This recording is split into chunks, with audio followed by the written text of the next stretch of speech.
এদিকে এবার খোঁজ মিলল পালিয়ে থাকা আওয়ামী লীগ নেতাদের। জানা গেছে সেনা প্রধানের কাছেই সুরক্ষিত আছে অনেক নেতাকর্মী। এদিকে আওয়ামী লীগ নেতাদের আশ্রয় দিয়ে কঠিন বিপদে পড়তে যাচ্ছে সেনাপ্রধান ওয়াকারুজ্জামান। হঠাৎ খোঁজ মিলল বিদেশে পলাতক আওয়ামী লীগ নেতাদের। দেখেছি 650 আওয়ামী লীগের বিভিন্ন নেতাদেরকে হয়তো তাদেরকে তিনি ক্যান্টনমেন্টে রেখেছিলেন। সেনাবাহিনীর ক্যান্টনমেন্টের মধ্যে একটা অ্যাকোমোডেশন রেখেছিল এই জেনারেল ওয়াকারের সাথে কথা কোঅর্ডিনেট করে। কেন ক্যান্টনমেন্টের ভিতরে যেই দল বা যেই পরিবার দেশের জনগণকে জবাই করেছে তাদের জীবন রক্ষা করা আপনাদের জন্য কেন এত পবিত্র দায়িত্ব? প্রিয় দর্শক, আসসালামু আলাইকুম। এখন নিয়ে এসেছি আপনাদের জন্য কিছু গুরুত্বপূর্ণ নিউজ, যেগুলো দেখলে আপনি নিজ চোখে বিশ্বাস করতে পারবেন না। দর্শক শ্রোতা, এবার ভয়ানক ভাবে ফেঁসে যাচ্ছে সেনাপ্রধান। এতদিন নাকি আওয়ামী লীগ নেতাকর্মীদের হেফাজতে রেখেছিলেন তিনি। দর্শক, তার কিছু গুরুত্বপূর্ণ নিউজ আপডেট চলুন আপনাদেরকে দেখাই, তারপর এটা নিয়ে আমরা বিস্তারিত আলোচনা করব। এবার বিস্তারিত। আওয়ামী লীগের অনেক নেতাই বিদেশে পালিয়ে গেছেন। এসব নেতা বিদেশের মাটিতেও নিজের পুরোপুরি নিরাপদ বোধ করছেন না, এজন্য অনেকটা আড়ালে থাকার চেষ্টা করছেন। দেশ ছাড়া বেশিরভাগ নেতাই প্রতিবেশী ভারতের কলকাতায় অবস্থান করছেন। সেখানে বাংলাদেশিদের ব্যাপক আনাগোনা থাকায় তারা গা ঢাকা দিয়েই চলার চেষ্টা করছেন। এছাড়া মধ্যপ্রাচ্যের দেশগুলো প্রবাসী অধ্যুষিত হওয়ায় নিরাপত্তা বোধ করছেন না আওয়ামী লীগ নেতারা। জানা গেছে শেখ হাসিনা দিল্লিতে বিশ্ব সংস্থার হয়ে কর্মরত সাইমা ওয়াজেদ পুতুলের সঙ্গেই ভারতীয় সেফ হাউসে অবস্থান করছেন। গত 5 আগস্ট শেখ হাসিনা দেশ ত্যাগের সময় সঙ্গে নেন তার বোন শেখ রেহানাকে। তিনিও বর্তমানে দিল্লিতে আছেন বলেই জানা গেছে। যদিও তিনি যুক্তরাজ্যের নাগরিক, চাইলে সেখানে চলে যেতে পারেন, তবে বোনকে একা রেখে তিনি আপাতত যাচ্ছেন না বলেই জানা গেছে। আওয়ামী লীগের শেখ হাসিনার পর সবচেয়ে আলোচিত নেতা দলটির সাধারণ সম্পাদক ওবায়দুল কাদের। 5 আগস্টের পর জানা যায় তিনি দেশে আছেন। হঠাৎ শেখ হাসিনা দেশ ত্যাগ করবেন বিষয়টি তিনিও জানতেন না, ফলে দেশ ছাড়তে পারেননি। সাম্প্রতিক তথ্যসূত্র বলছে ওবায়দুল কাদের বর্তমানে ভারতের কলকাতায় অবস্থান করছেন। 3 মেয়াদে আওয়ামী লীগ সরকারের স্বরাষ্ট্রমন্ত্রীর দায়িত্ব পালন করা আসাদুজ্জামান খান কামাল রয়েছেন কলকাতায়। এক ভিডিও চিত্রে দেখা গেছে সাবেক এই স্বরাষ্ট্রমন্ত্রী কলকাতার ইকো পার্কে কয়েকজনের সঙ্গে বসে আড্ডা দিচ্ছেন। তার সঙ্গে দেখা মিলেছে আওয়ামী লীগের সংস্কৃতি বিষয়ক সম্পাদক অসীম কুমার উকিল, তার স্ত্রী এবং বাংলাদেশ যুব মহিলা লীগের সাবেক সাধারণ সম্পাদক অপু উকিলকে। প্রভাবশালী আওয়ামী লীগ নেতাদের সঙ্গে ক্যামেরায় ধরা পড়েছেন ঢাকা 7 আসনে আওয়ামী লীগের সাবেক সংসদ সদস্য হাজী সেলিমের ছেলে সোলাইমান সেলিম। গত শনিবার সন্ধ্যা 7টায় তাদের দেখা যায় কলকাতার এই পার্কে। তবে পার্কটিতে তাদের অবস্থান দেখার পর বাংলাদেশিরা সেখানে জড়ো হয়। এ সময় দ্রুত সটকে পড়েন তারা। এর আগে আওয়ামী লীগ ক্ষমতাচ্যুত হওয়ার পরপরই দলের প্রভাবশালী নেতাদের মধ্যে প্রথম নিজের অবস্থান জানান দেন শামীম ওসমান। নারায়ণগঞ্জের এই প্রভাবশালী নেতাকে দেখা যায় এক ভিডিও ফুটেজে। তার অবস্থান শনাক্ত করা হয় দিল্লির নিজামুদ্দিন আউলিয়ার দরবারে। এদিকে গত মঙ্গলবার আরব আমিরাতের আজমান সিটি সেন্টারে শামীম ওসমানকে ঘুরতে দেখেন বাংলাদেশি প্রবাসীরা। এ সময় তার সঙ্গে বোরকা পরা 2 জন নারীকেও দেখা যায়। তাদের 3 জনের হাতেই লাল সুতা বাঁধা ছিল। ধারণা করা হচ্ছে সম্প্রতি ভারতে নিজামুদ্দিন আউলিয়ার দরগায় এই সুতা বেঁধেছেন তারা। এদিকে নির্ভরযোগ্য সূত্র জানিয়েছে আওয়ামী লীগের সভাপতি মণ্ডলীর সদস্য জাহাঙ্গীর কবির নানক, যুগ্ম সাধারণ সম্পাদক আফম বাহাউদ্দিন নাসিম অবস্থান করছেন ভারতের কলকাতায়। শহরের একটি 5 তারকা হোটেলে তাদের অবস্থান বলে জানা গেছে, তবে তারা প্রকাশ্যে আসছেন না। কুমিল্লার সাবেক সংসদ সদস্য বাহাউদ্দিন বাহার এবং তার কন্যা কুমিল্লা সিটির সাবেক মেয়র তাহসিন বাহার সূচনা সীমান্ত পাড়ি দিয়ে ভারতে আশ্রয় নিয়েছেন বলে খবর বেরিয়েছে। তারাও এখন কলকাতায় এক রাজনৈতিক নেতার আশ্রয়ে আছেন বলে জানা গেছে। সূত্র জানিয়েছে দেশ ত্যাগ করা নেতাদের বেশিরভাগই ভারত বাংলাদেশ স্থলবন্দর দিয়ে প্রতিবেশী দেশটিতে পাড়ি জমিয়েছেন। সূত্র আরও জানিয়েছে 5 আগস্টের পর দেশ ছড়া নেতাদের অনেকেই ভারতের কলকাতায় বাড়ি ভাড়া করে অবস্থান করছেন। ডুপ্লেক্স বাড়ি ভাড়া করে সেখানে নিজেদের কর্মীদের নিয়ে অবস্থান করছেন একজন সাবেক সংসদ সদস্য, এমন তথ্য পাওয়া গেছে। তবে অবস্থা বেগতিক স্থানীয় পর্যায়ের অনেক নেতার। কলকাতার ছোটখাটো হোটেলে অবস্থান করার তথ্য পাওয়া গেছে মফস্বলের কয়েকজন নেতার। ইউনিয়ন ও উপজেলা পর্যায়ের এসব নেতা কেন্দ্রীয় নেতাদের সঙ্গে যোগাযোগ করতে পারেননি।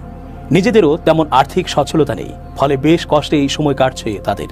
আবার ঢাকার বিভিন্ন ওয়ার্ড ও থানা পর্যায়ের নেতারাও কলকাতায় আছেন বলেই জানা গেছে, তবে হোটেলের লবির বাইরে তারা খুব একটা আসেন না। কেন ক্যান্টনমেন্টের ভিতরে যেই দল বা যেই পরিবার দেশের জনগণকে জবাই করেছে, দেশের জনগণকে গুম করেছে, দেশের সবকিছু লুটপাট করে তছনছ করে দিয়েছে, তাদের জীবন রক্ষা করা আপনাদের জন্য কেন এত পবিত্র দায়িত্ব হলো? আপনারা কি মঈনুদ্দিন ফখরুদ্দিনের মতো দেশ চালানোর জন্য এই কাজগুলো করছেন? আর ডক্টর মোহাম্মদ ইউনূস, উনাকে সামনে রেখে আপনারা কি এই অন্যায় কাজগুলো করে যাচ্ছেন? এর সঠিক একটা পর্যালোচনা হওয়া দরকার। আমি এর আগেও আমি কথা বলেছি, আমি আপনাদের মুখের দিকে তাকিয়ে আমি স্টেট ডিপার্টমেন্টে যাওয়া আমি এখনো যাই নাই, আমি আবার যাওয়া শুরু করব, আমি পেন্টাগনে যাওয়া শুরু করব, আমি সব জায়গায় যাওয়া আবার শুরু করব। কিন্তু একটা জিনিস আমি জানতে, আমি কিন্তু ওই অনলাইন অ্যাক্টিভিস্ট না যারা শুধু অনলাইনে গলাবাজি করে, যাদের আর কোনো ক্ষমতা নাই। অনলাইনে বসে একে উলঙ্গ করবে, ওকে উলঙ্গ করবে, একে বাল ছিড়বে, অমুকের মাথা ছিড়বে। আমি কাউকে উলঙ্গ করব না, কিন্তু একটা কথা, আমি কন্টিনিউয়াসলি আমার দেশের জন্য আমি দালালি করব। আমি জানি আপনাদের অনেক জোর, আমি জানি আপনাদের অনেক চ্যানেল আছে, কিন্তু আমি আমার শ্রদ্ধেয় দেশপ্রেমিক ডক্টর মোহাম্মদ ইউনূস, আপনার দৃষ্টি আকর্ষণ করে আমি এই কথা অবশ্যই আমাকে বলতে হবে, আপনাকে কি ইচ্ছা করে জনবিচ্ছিন্ন করা হচ্ছে? আপনার কাছে লোকজনদেরকে কি ইচ্ছা করে যেতে দেয়া হচ্ছে না? আপনার আশেপাশের লোকজনদেরকে কি এমন ভাবে স্বৈরাচাররা নিয়ন্ত্রণ করছে যেখানে সবকিছু তাদের দ্বারা নিয়ন্ত্রিত? এ ব্যাপারে আপনার প্রেস থেকে, আপনার ওখান থেকে একটা প্রেস রিলিজ আসা উচিত। দেখেন ভাই, আমার কাজ হচ্ছে নিউজ করা। আমি কোনো নির্দিষ্ট দলের পেইড সাংবাদিক না যে আমি ধরেন এক ধরনের রাজনৈতিক নিউজই করব, সেটা হইতে পারে শুধু আওয়ামী লীগের পক্ষে, বিএনপির পক্ষে বা জামাতের পক্ষে। আমার কাছে যখন যে নিউজটা গুরুত্বপূর্ণ মনে হয় আমি আমার জায়গা থেকে নিউজ করি। তো যেই দলের পক্ষে যায় ওই দল ওই ভিডিওতে ভালোই লিখেন, আর যাদের বিপক্ষে যায় দালাল, কখনো জামাতি, কখনো বিএনপির টাকা খাইছস, এরকম নানান ইস্যু আসে। সেটা আপনার ব্যক্তিগত point of view, as a mini সাংবাদিকই বলতে পারি আর কি। আমি আমার জায়গা থেকে এই কন্টেন্টগুলো আপলোড করি। তবে এই ধরনের কন্টেন্ট আপলোড করলে অনেকে ভয় পায়।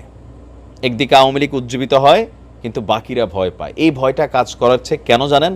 এই মুহূর্তে আমাদের যে সরকার আছে সেই সরকার ভারতের সাথে শক্তিশালী ভূমিকা রাখতে পারতেছে না।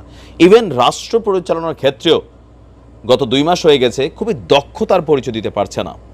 প্রশাসন থেকে শুরু করে বিভিন্ন জায়গায়, খোদ রাষ্ট্রপতি থেকে শুরু করে বিভিন্ন সেক্টরে আপনার এখনও আওয়ামী লীগের সেটআপটা আছে। এটাই হচ্ছে ভয়ের কারণ।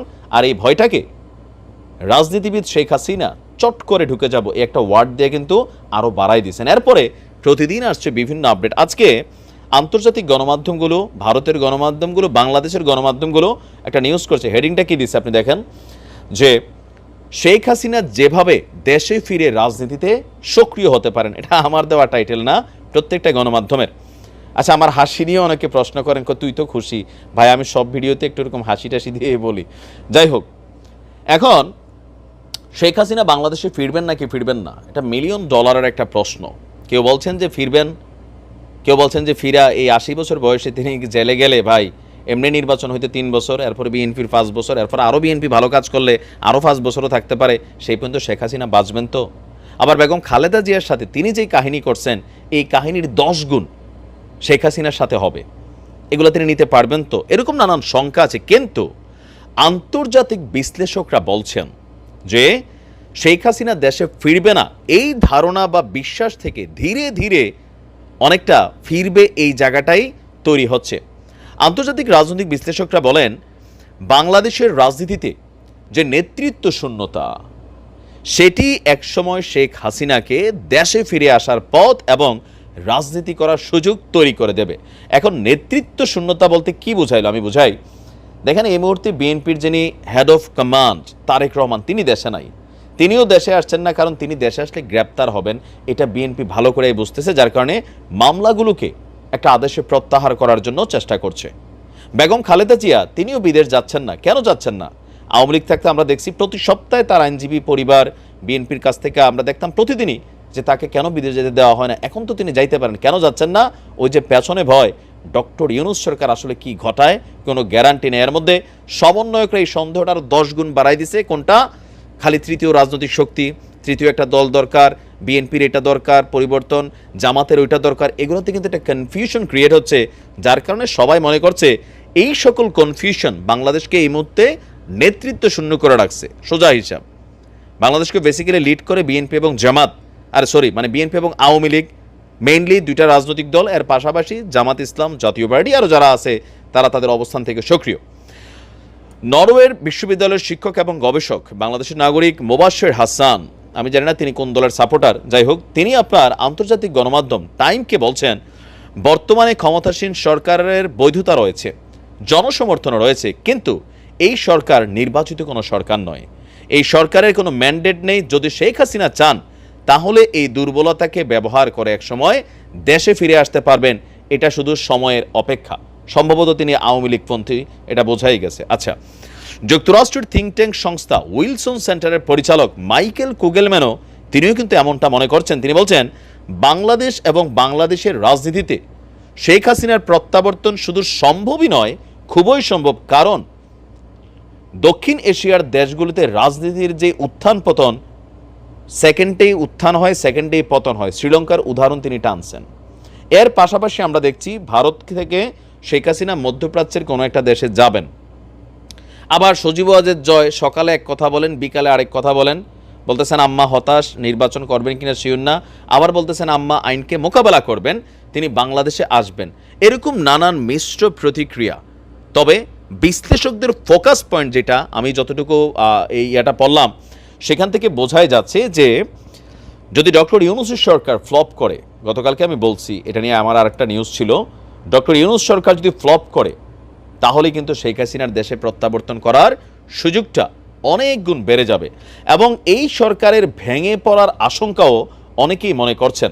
যেমন আমাদের বাংলাদেশ সেনাবাহিনীর অবসরপ্রাপ্ত মেজর জেনারেল এবং নিরাপত্তা বিশ্লেষক শহীদুল হক, তিনি মার্কিন এই সাময়িকী টাইম ম্যাগাজিনকে বলছেন আওয়ামী লীগ গত 15 বছর ক্ষমতা ছিল দীর্ঘ সময়, এই মুহূর্তে বাংলাদেশের পুরো আমলাতন্ত্র এবং প্রশাসনকে নিজের মতন করে সাজিয়েছেন। বর্তমান সরকার কয়েকজন চিহ্নিত এবং আমলা ও কর্মকর্তাদের বিরুদ্ধে আইনগত ব্যবস্থা নিচ্ছে ঠিকই, কিন্তু পুরোটা প্রশাসনরে রাতারাতি ঢেলে সাজানো এই সরকারের পক্ষে সম্ভব নয়। তাছাড়া প্রশাসন ঢেলে সাজাতে গেলে আমলাতন্ত্রের সঙ্গে দ্বন্দ্বের সৃষ্টি হবে। অন্তর্বর্তী সরকার কোনোভাবেই এই ঝুঁকি নিতে চাইবে না। এই প্রশাসন এবং আমলাতন্ত্রই আওয়ামী লীগ এবং শেখ হাসিনাকে ফের রাজনীতিতে ফিরিয়ে আনবে। এই কথাগুলোর বাস্তব প্রেক্ষাপট হচ্ছে আপনারা হঠাৎ করে দেখছেন হাসনাত, সার্জিস বা তারা সবাই বলছে রাষ্ট্রপতির পদত্যাগ চাই, আমলাতন্ত্রে যারা আছে এদের পরিবর্তন চাই, পুরা সেক্টরকে ঢালতে চাই, নানান যে আলটিমেটাম আসছে। বিএনপি বলতেছে ইউনিয়ন পর্যায়ের যে চেয়ারম্যান তারও বদলাইতে চাই। বিএনপির কালকে আলটিমেটামরা শুনছেন না যে কি পরিমাণ লিস্ট দিছে। এটার একটাই কারণ যে হুট করে যদি শেখ হাসিনা বাংলাদেশে আবার এয়ারপোর্ট দিয়ে আসুক, তিনি তো আর সীমানা দিয়ে রাতের আধারে ঢুকবেন না, আবার ধরেন ঢুকেই গেল কথার কথা, তখন হবে কি যারা একটু ঝিমাইয়া ছিল, ভয় পাচ্ছিল, তাদের মধ্যে সাহস সঞ্চারিত হবে। এইটাই পশ্চিমারাও বিশ্লেষণ করছেন। তবে এখানে বিষয়টা এতবার সোজাও না। ঢুকতে গেলে এখানে ভারতের একটা ইস্যু আছে, মোদির একটা গ্রিন সিগন্যাল লাগবে, আবার মার্কিন যুক্তরাষ্ট্রের একটা গ্রিন সিগন্যাল এখানে ইস্যু আছে। অলরেডি মার্কিন যুক্তরাষ্ট্রে আবার 2 কোটি টাকা ইনভেস্ট করে লবিস্ট নিয়োগ করছে আওয়ামী লীগ। নানান কিছু ঘটছে আন্তর্জাতিক অঙ্গনে। তো আসলে বাস্তবতা কি সেটা এখন আপনার স্ক্রিনের মধ্যে সেই গুরুত্বপূর্ণ নিউজগুলো দেখতে পারেন। দর্শক শ্রোতা, এই ভিডিও নিয়ে আপনাদের কি মতামত অবশ্যই কমেন্ট বক্সে জানিয়ে যাবেন। পরবর্তী ভিডিও দেখার আমন্ত্রণ জানিয়ে এখনকার মতো বিদায় নিচ্ছি। আল্লাহ হাফেজ।